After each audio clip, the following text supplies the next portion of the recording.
I am utilizing the Bit Integrations plugin to establish a connection between these two platforms. Let's go to Bit Integration Dashboard. Create integration. Search and select SureForms as a trigger.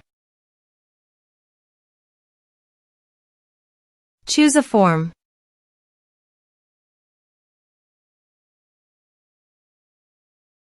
Next, search and select Restrict Content for action. Here give the meaningful integration name as you want. Now click Connect. Restrict Content is successfully connected. Click Next. Select the respective action as you want. Select the respective membership level as you want. Now map the field.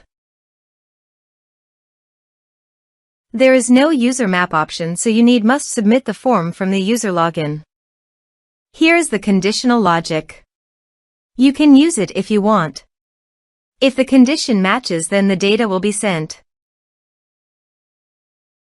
Click Next. Now save the integrations. Now go to another user login page and log in. I have already logged in here. Now go to your form and type some information and submit the form.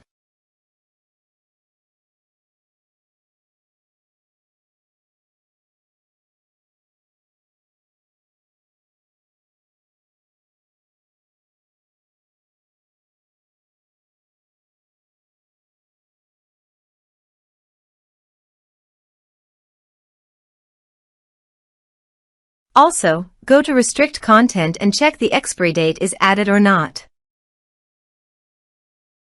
Here is the data coming into Restrict Content form Bit Integrations plugin. Thanks for watching.